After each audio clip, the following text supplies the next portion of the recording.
Hello, the steak is a bit too salty, isn't it? Oh, wait, mother-in-law, you prepared it, didn't you? Oops, my mistake. I'm Kayla, a 31-year-old nurse. At this moment, it's not my mom, but my cheerful mother-in-law, Bobby's mom, serving the goulash. Ever since Bobby and I tied the knot, she's shown me nothing but love. Even when Bobby isn't around, I often visit my in-laws' home to share meals and cook together.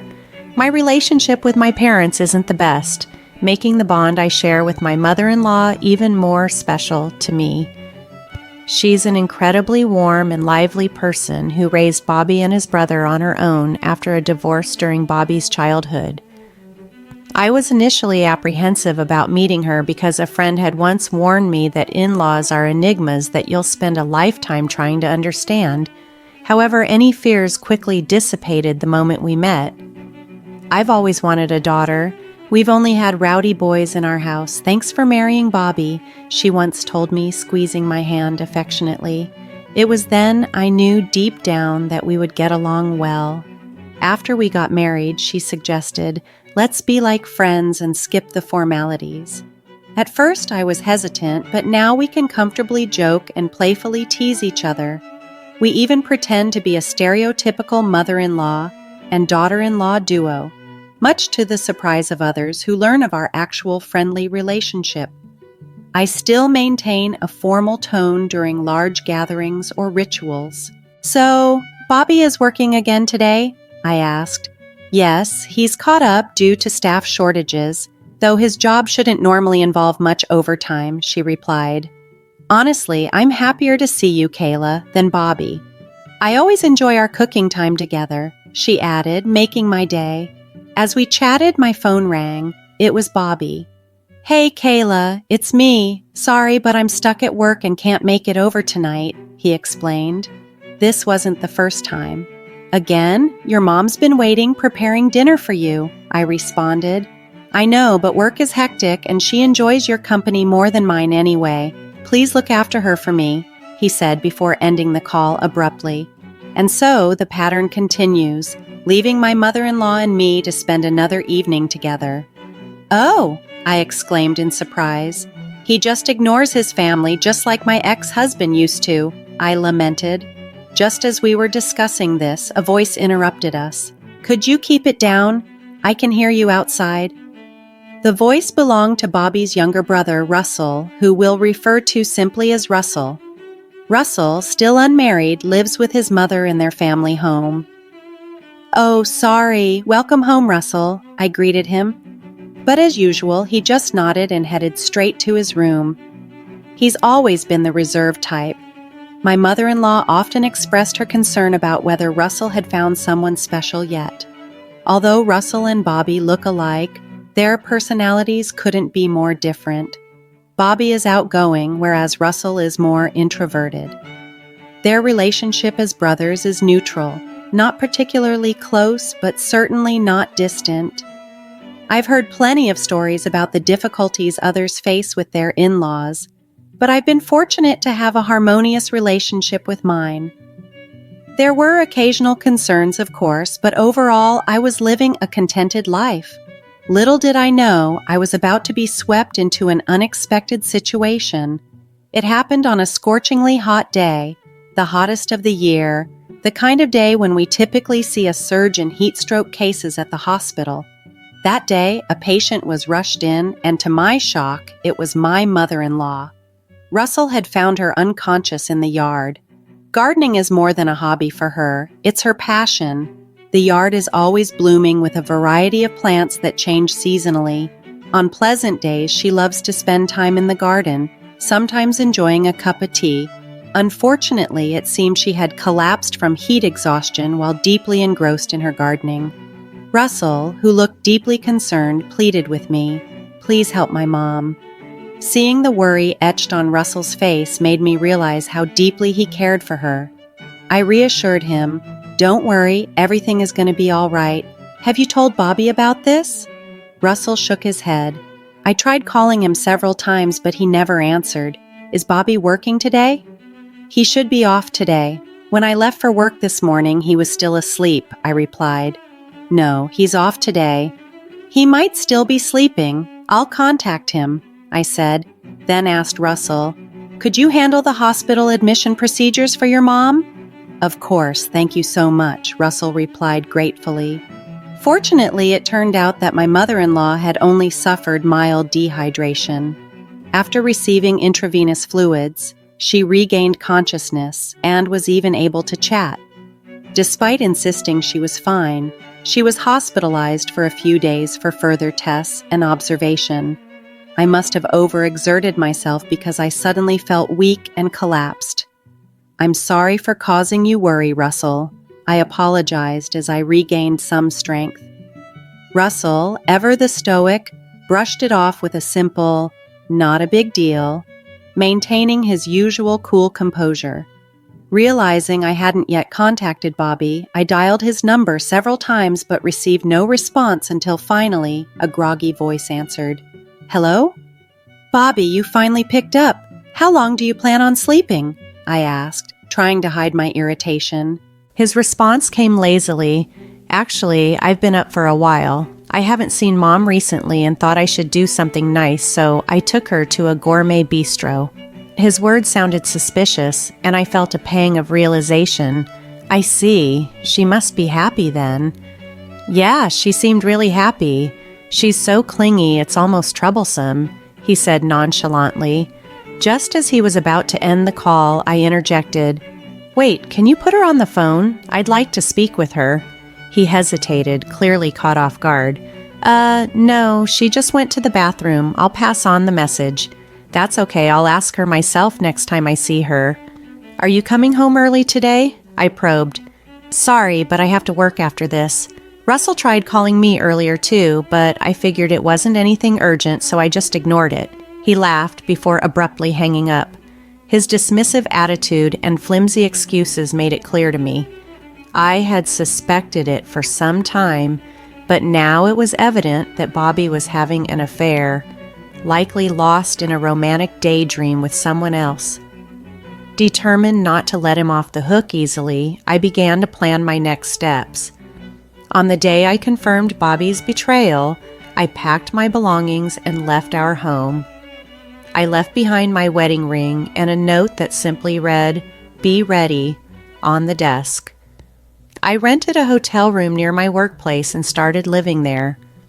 My life as a nurse afforded me a decent salary, and because I often visited my in-laws on my days off, I didn't have many expenses.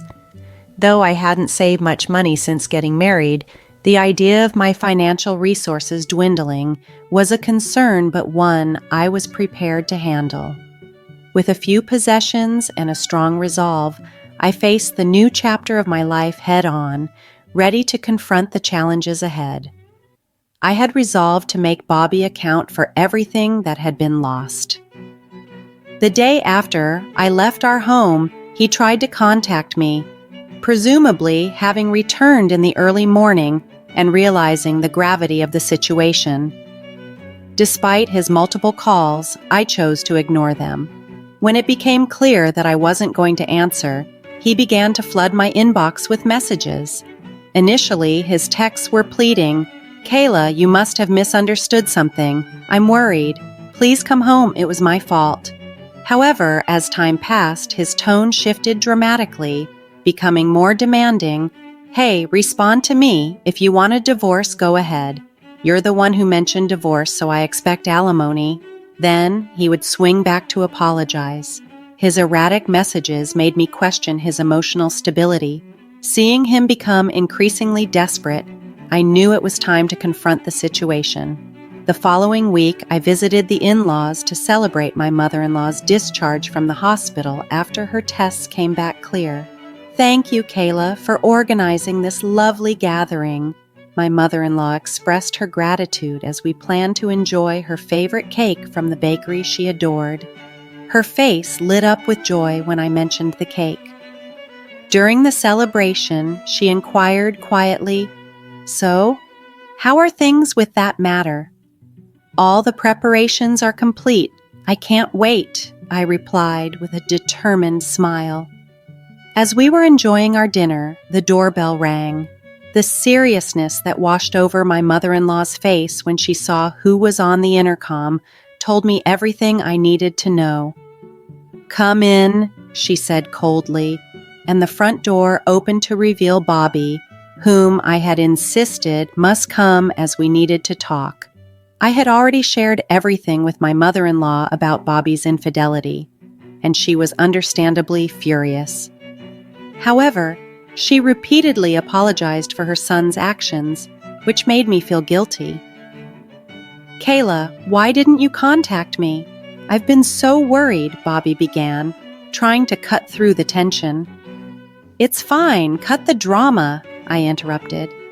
"I think you know, but divorce is the only option here. Of course, I'll be taking alimony." The topic of money instantly triggered a defensive response from Bobby, who up to that point had seemed somewhat composed. "What? Why do I have to pay the alimony? It should be Kayla who pays." "Enough about money," I said firmly, silencing the brewing argument. The time for discussions had passed, and it was now a matter of taking formal steps to address the dissolution of our marriage. I couldn't help but question Bobby's reasoning abilities, but I knew that getting emotional wouldn't help the situation. I needed to keep a level head. Calmly, I responded, "You're the one who cheated. It's clear you're at fault, and you should be the one to pay alimony." Despite his muttered protests, the usually reserved figure of my mother-in-law reached her breaking point. "Bobby, you're just spouting nonsense. Just go ahead, get the divorce, and pay Kayla the alimony, and don't you dare show your face here again, or I'll bury you in the garden," she exclaimed, her patience finally worn thin. As she was about to continue her tirade, I quickly intervened to prevent any further outbursts. "Bobby, aren't you ashamed to put your parents through this? Sign these," I urged, placing the prepared divorce papers in front of him. He looked visibly shocked, perhaps not expecting the divorce talk to become so real. His surprise deepened when I questioned, "Why did you come alone today? Didn't I ask you to bring her along?" Taking him back with my glare, he responded seriously, "I did talk to her, and she seemed willing, so I brought her along. She's waiting in the car right now." Frustrated with his mumbling, I snapped, "Just go get her." Understanding the urgency, he left and soon returned with a woman whose presence was anything but subtle. "Excuse us," the woman entered with a grating voice, brimming with inappropriate enthusiasm for the situation. "Hi there, mother-in-law. Nice to meet you. I'm Alexis." "And long time no see, Kayla," she said with a chuckle upon seeing me. "Alexis," I remarked dryly, not impressed. "I'm surprised you haven't changed at all." It was not a compliment. I was referring to her personality, which seemed as brash as ever. Though she was clearly a woman in her 30s, her style, clothes and makeup resembling that of a high school girl, didn't suit her maturity level. "Really? That's so nice. Maybe it's because I go to a good beauty salon. As for you, Kayla, have you aged a bit?" she said, laughing snidely. Bobby, my husband, looked stunned by the exchange. You two know each other?" "Yes, we were classmates in high school. Haven't seen each other since we graduated, but who would have thought we'd meet again like this?" I replied. Bobby, seeming oddly relieved by this revelation, made an absurd suggestion. "Oh, come on, you could have said that sooner. If she's your friend, there's no alimony, right? That's good news." The situation was farcical and surreal. Bobby's attempt to twist the narrative showed his desperation, but it was clear to me that our paths had diverged irreversibly. The time had come to set the terms clear, despite his delusions. Bobby's absurd declaration that he wouldn't have to pay a dime because Alexis was my friend left me speechless with disbelief. "No, we're not friends," I corrected sharply, disgusted as he referred to her as my princess, a term that brought back unpleasant memories from our early dating days when he used to call me Princess Kayla. It was so irksome that I eventually made him stop. His penchant for cringeworthy nicknames had always been a sore point. When I first discovered Bobby's betrayal, I didn't hesitate to consult a lawyer. As the investigation unfolded, it turned out his affair was with Alexis, a woman notorious for pursuing other women's partners. She had a history of flirting with taken men, often sparking disputes despite her less-than-average looks. However, her overflowing confidence seemed to make her believe she was the most attractive person around. I rarely engage with social media, but a friend informed me that Alexis was quite active there, boldly messaging any man she fancied. It turns out she had reconnected with Bobby this way. Learning that Alexis worked as a housemaid added to the surreal nature of the revelation. It felt demeaning that my husband's mistress was someone who behaved in such a low manner. "I'm tired of this conversation. Can you just sign the papers quickly?" I urged Bobby, who had been dragging his feet about the divorce. Surprisingly, he signed the divorce papers without further hesitation, still under the delusion that there would be no need for alimony. "Now I can finally be with you, Bobby. I'll always be your pretty wife," Alexis cooed, trying to sound endearing, a sight painfully awkward to witness, especially from a woman in her 30s. Despite the absurdity, Bobby seemed unfazed, which made me question his judgment. "So, mother-in-law, please get along with me from now on," Alexis chirped, trying to win over my mother-in-law, who flatly responded, "Huh, no thanks," with a tone that brooked no argument. Alexis began to whine to Bobby, complaining about the unfairness, even as he started rambling about how she's good friends with Kayla. Just then, my brother-in-law Russell walked in, catching the tail end of the drama with a wry smile, instantly grasping the situation. "Wait, isn't that Russell? No way, are you the brother he mentioned?" Alexis exclaimed, suddenly energized upon seeing him. She was getting overly excited on her own, while Russell coolly replied, "Long time no see, Alexis." It turned out that Alexis and Russell had once worked together at a part-time job. Considering Russell's good looks, it wasn't surprising that Alexis had shown interest in him. Ironically, due to her terrible memory, she had been fired from that job, a fact that added yet another layer of complexity to the unfolding drama. "I'm going to be your new sister-in-law. Are you happy?" Alexis swayed as she addressed Russell, who responded with a cold, "Are you serious? That's the worst." His chilly retort seemed to shock Alexis, freezing her in place momentarily. "Oh, this was sent to me by a friend. That's you, right?" Russell then pulled up a certain website on his phone. It was one of those distasteful sites where people poke fun at others' social media mishaps.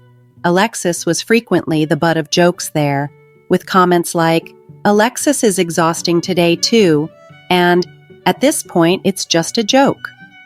Russell also showed us one of Alexis's social media accounts filled with selfies, clearly identifying her in each. Out of the corner of my eye, I watched Alexis's reaction, expecting her to be upset. However, she shrugged it off. "It's hard being popular. These are mostly just women being jealous. Oh well, whatever." Her response was defiant, but her energy had noticeably dipped, betraying a hint of hurt. Despite everything, I felt a twinge of sympathy for her. The internet can be cruel, and nobody deserves to be humiliated like that.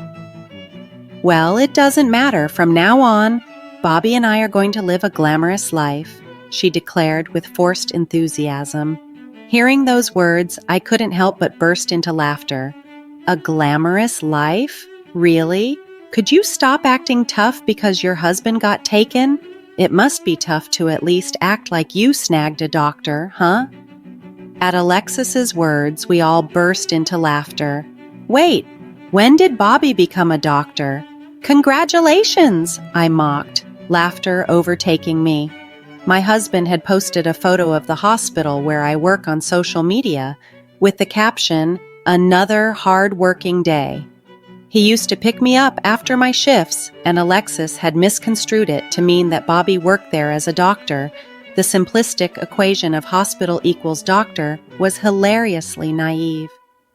But Bobby has always been generous with money. He even took me to a gourmet bistro the other day and paid for my spa appointments. Alexis continued, her tone increasingly desperate.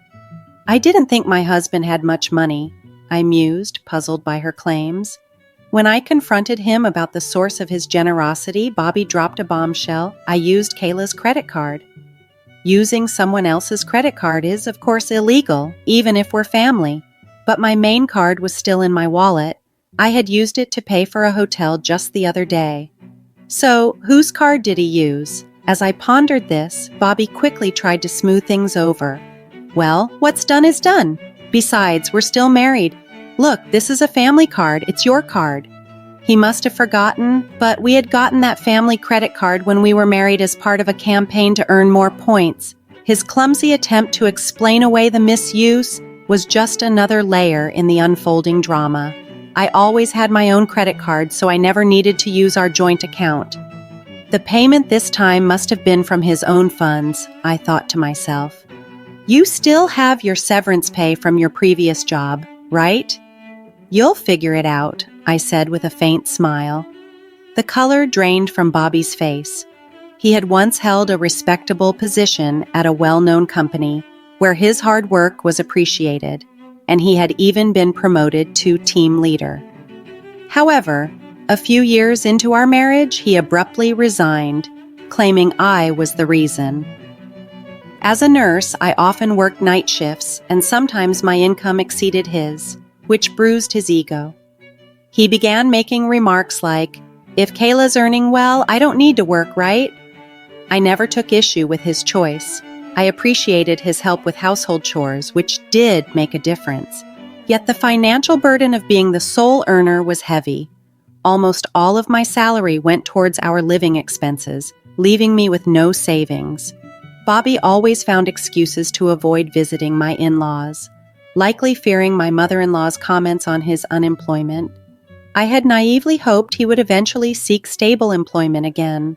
Then, one day, Bobby proudly announced he had secured a job. He had started working part-time at a convenience store near the train station and had quickly been promoted to team leader. As I relayed this story, Alexis scoffed under her breath. "Convenience store team leader?" Then, as if a switch had flipped, she stood up abruptly, shouting, "You've been lying to me. You're the worst. I'm going to sue you." She stormed out like a frightened rabbit. Watching her hurried departure, I thought to myself, "It's you who's going to get sued, sorry to say," though I kept these words to myself. The room fell into an eerie silence after her exit, until it was broken by Bobby, unbelievably saying, "Well, that's how it is, Kayla. Let's get along from now on." Stunned by his cluelessness, I was about to react when my brother-in-law Russell, a former judo team captain, gracefully flipped Bobby over with a perfect throw. My mother-in-law clapped, exclaiming, "What a throw!" I struggled to suppress my laughter. Bobby, who had some judo experience himself, looked utterly foolish, taken by complete surprise. Following these events, I swiftly filed for divorce. Bobby ended up paying me alimony from a term deposit that had matured before our marriage. He once showed up at my workplace post-divorce looking rather pitiful, but after I threatened to call the police if he ever returned, he never appeared again.